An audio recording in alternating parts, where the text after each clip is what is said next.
Hi, I'm Reverend Wendy Craig-Purcell here at the Unity Center in San Diego. Thank you so much for watching today. If you'd like to support the work that we do here, please consider making a contribution. Go to our website. It's easy to do. Thank you in advance for that contribution. Reverend Wendy presents a talk that explores and expresses the truths of unity, and that there are real-world practical things that we can do to deepen our experience of spirituality and help us in our daily lives. Well, for the previous 2 weeks, Reverend Wendy has been doing a series entitled The Path, and I really resonated with the theme and wanted to continue with that. But first, a brief recap of what we learned so far. In week 1, we learned what is the path. The path is not about getting what we don't have, but remembering something we've always been. In week 2, we learned about intuition and how it can serve us on our path. We learned that we are equipped with a spiritual GPS in the form of intuition and divine guidance, and we can use it to help us find our way along the path at any point. Well, this week, we're going to take a little pause, and we're going to simply appreciate the path. Appreciate not only of the path we're on, but of the path itself. Last May, I was having a conversation, and this is around the graduation time, when everybody's graduating, and I'm sure a lot of you know a graduate that's going to be graduating this year. And I was conversing with a friend and just contemplating my life's choices, over the last maybe 35 years since I graduated. I'm dating myself. And I told her, I said, you know what? If I had a time machine, I would like to go back in time and find the 15-year-old Kenny and slap him upside the head. Wake him up to those choices he made. And my friend, sensing my regret or my pensiveness, whatever I was feeling, said, you know what, Ken? She says, that 15-year-old Kenny, those choices he made along the way led you to where you're at this moment. Well, not long after that, I went hiking with my dog. We like to go hiking out in Mission Trails. And we hiked up this trail called Quay Peak. It's part of they have this 5-peak challenge, and if you do it, you get a certificate and a picture. You take your pictures next to these things. So we're hiking up this hill, and we're climbing up this hill, and it's getting steeper and steeper and steeper. The rains just hit. It was muddy, and we're slipping and sliding. And I'm looking up, and I'm going, oh, we're almost there. Almost, a little more. And I'm huffing and puffing because, truthfully, I was a little out of shape. Climbing up a little further, and I'm thinking we're getting to the top. We get to the top, and I look back, and here's a whole nother mountain there. A whole nother trail. And I'm like, oh man, doggone it. And I'm looking at this journey ahead, just going, oh my gosh. And I turned around and looked, and I could see the most beautiful view of Santee. And I thought to myself, what a great vantage point. What a great viewpoint. And in light of what I was talking to my friend about, I looked back at the trail and realized that all those cracks and crevices and all that slipperiness that I worked to get to this point, I could appreciate that. In a metaphor of my life, I look back at my life and the things and the challenges I've had and the choices I've made, and it got me to the point I was at. And then looking at my life ahead, looking up at that trail, and not out of fear or not out of, oh my gosh, or complaining, I can look at it in a sense of awe and wonder and say, wow, yeah, might be a difficult road ahead, but I can do it. I can do it. I can climb that mountain. And so to end that story, we did end up climbing that mountain. And there was a lot of huffing and puffing, and the trail got narrower and narrower and narrower. And there were bushes, and my dog seemed to be doing fine. I was behind, just going, And I got to the top and could really enjoy that view.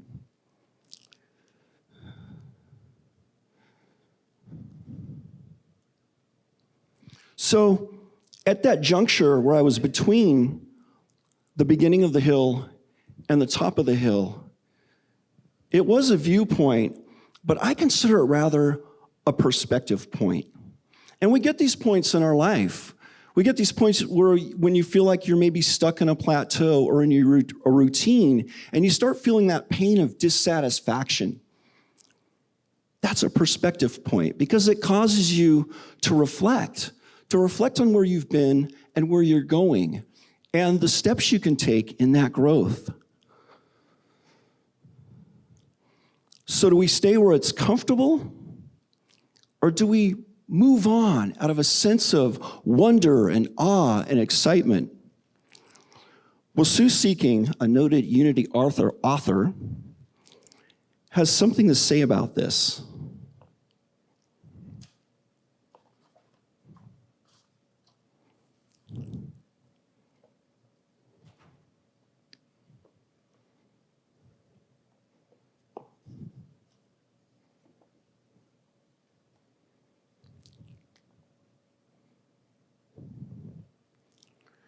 We must meet the experience of life with the knowledge and understanding of their part in life.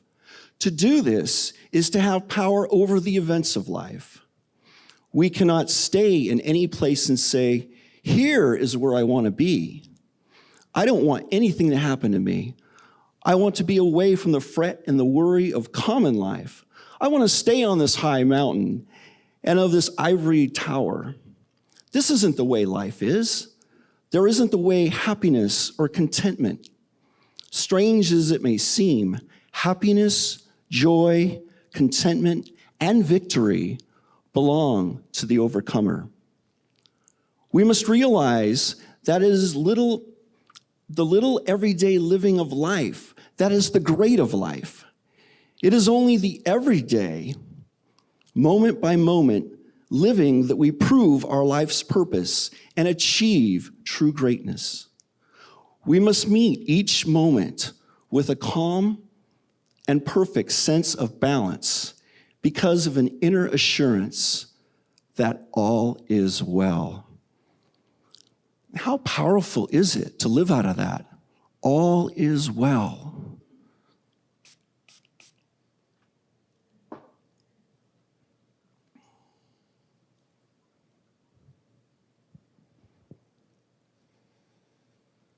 So how do we cultivate?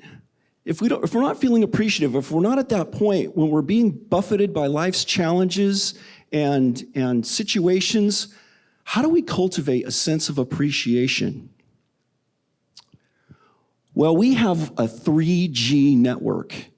And I know that's a little old in phone speak. Now we're up to 5G, 6G, something like that. But we have a 3G network. So those G's are grace, gratitude, and group. So our first G is grace. And the beauty about grace is we don't have to earn it. It's already there. We just walk up and claim it. We take it. Grace is the hand that picks us up when we stumble over our obstacles. Like a loving parent, it picks us up and enables us to move forward.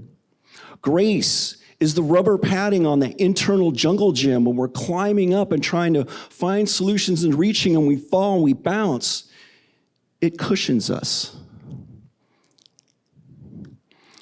Isaiah 30, chapter 21 says, "And when you turn to the right, or when you turn to the left, your ears shall hear a word behind you saying, 'This is the way, walk in it.'" And that word is that intuition. Now, just because it's the way doesn't mean it's rocky or bumpy. It's not like, oh, the voice said that, I'm not going to face any challenges going forward. Oh, no. No, sometimes it's the most rockiest and brambliest path that we can expect in our lives or in our spiritual walk, where all kinds of stuff comes up and we get triggered. But the beauty of grace is there moccasins for our feet on this path. It provides the cushion to help shield us from those so-called challenging experiences. It makes me wonder sometimes in Exodus, when the Hebrews were wandering in the desert for 40 years, was it really a punishment? Or was it a blessing? Were they operating under grace at some point? Another verse in Isaiah I really love is 42:16. And I will lead the blind by a road they do not know, by paths they have not known. I will guide them. I will turn the darkness before them into light, the rough places into level ground. These are the things I will do, and I will not forsake them. Again, this is blessed assurance of that grace that can carry us through any challenge we face.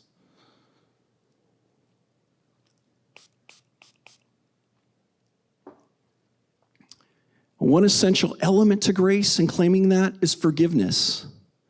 Forgiveness helps us to acknowledge the grace that is ours to claim.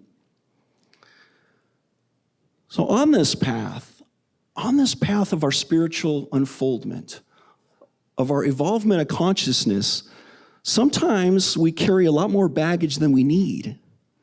And it can weigh us down a lot of times. All that stuff, right? That stuff we have inside, those judgments, those prejudices, those hang-ups, those old hurts.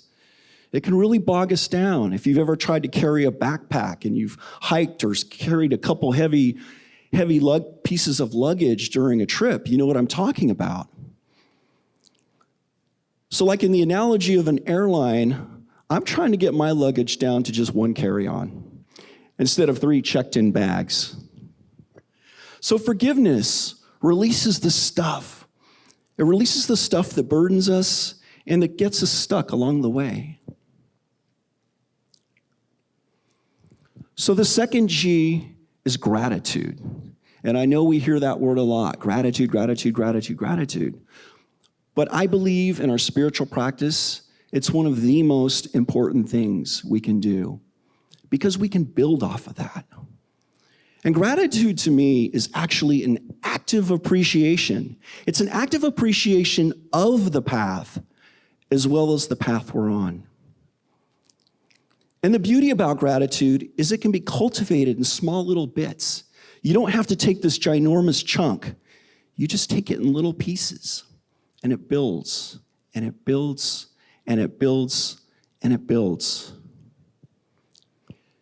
And we not only practice gratitude for our successes, the things we like, but the tricky part is practicing gratitude for our challenges and setbacks. I think back to when I used to watch the NFL, and I wasn't going to bring up sports, but I guess I have to in this analogy. And what always intrigued me about the NFL was after a game, like a major game, they would interview the players on the field, and the guy would be all excited. He's jumping up and down, and they give him the microphone. He says, "Yep, I'd like to take a moment and thank my Lord and Savior, Jesus Christ, who got me through this. Yeah." And it's easy to do that when you win. But how many times have you seen the guy at the podium after a huge loss, after just a upsetting loss and huge defeat where they got routed, 40-0, and they're standing there at the podium going, "Well, I'd really like to take a moment and thank Jesus for teaching me an object lesson in humility. Thank you."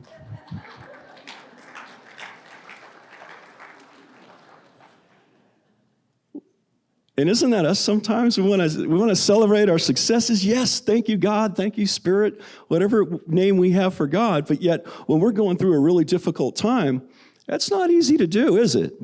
I know it's not easy for me. Rumi says, "Gratitude is the wine of the soul. Go ahead and get drunk." That's probably the first time you ever hear a preacher say that. But yes, I want to get drunk on gratitude. I want to be grateful in each and every moment. I want to be grateful for the setbacks. I want to be grateful for the things that supposedly go wrong. I want to be grateful for everything. Because in the everything, there's always a learning moment. And that's why I believe we're here on this earth, as we call it, is to learn and grow.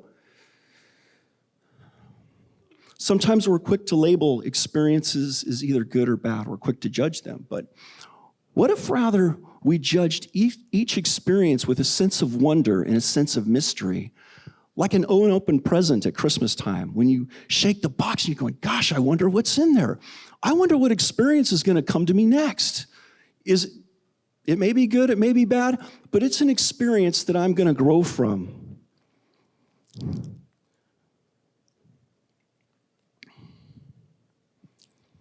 Well, our last G is group. And in this group, there is so much power, so much. I'm relatively new here, as you know, to this community, but I have such an appreciation of your history. All of you that you went through from your beginnings way back in Mission Valley to coming here and just creating this beautiful space. And all the work you've done in the community. You're an innovative, loving, inclusive, resilient, and bold congregation. I'm proud to be part of this. You're trailblazers. I mean, with the living room conversations and the conscious conversations around race we're doing is huge. You're taking bold steps and you're modeling that for other ministries in the community.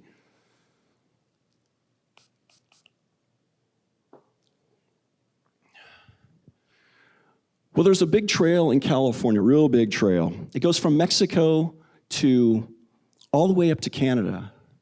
And it's called the Pacific Coast Trail.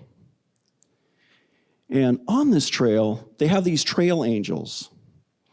And the trail angels, basically what they do is they bring food, they bring supplies, they pick up people at these different pickup points and help them get their laundry done, whatever. And they're people that these journeyers, these travelers on this path can reach out to. And we have that here. We have that here as a community. We have people that we can reach out to. So in our spiritual crises, when we're going through those challenges of life, we're not alone. We have our trail angels.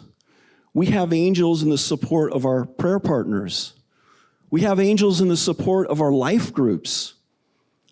We have angels in the support of our men's group and our relationship group. And we have angels, trail angels within each other.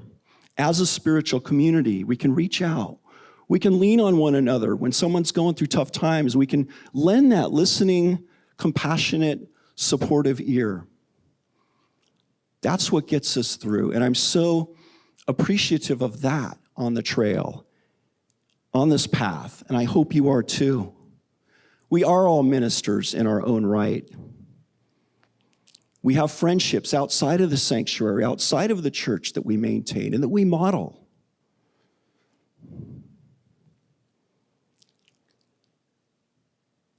There's a verse of the Bible that's carried me through in community and spiritual community. And it comes from Hebrews chapter 10, verse 23 from the New Revised Standard Version. And it says, "Let us hold fast to the confession of our hope without wavering. For he who is promised is faithful. And let us consider how to provoke one another to love and good deeds, not neglecting to meet together, as is the habit of some, but encouraging one another, and all the more as the day approaches." And this one line, how to provoke one another to love or good deeds. Because we're also here to challenge one another. Challenge one another to higher and better, like we do here. And it's so empowering.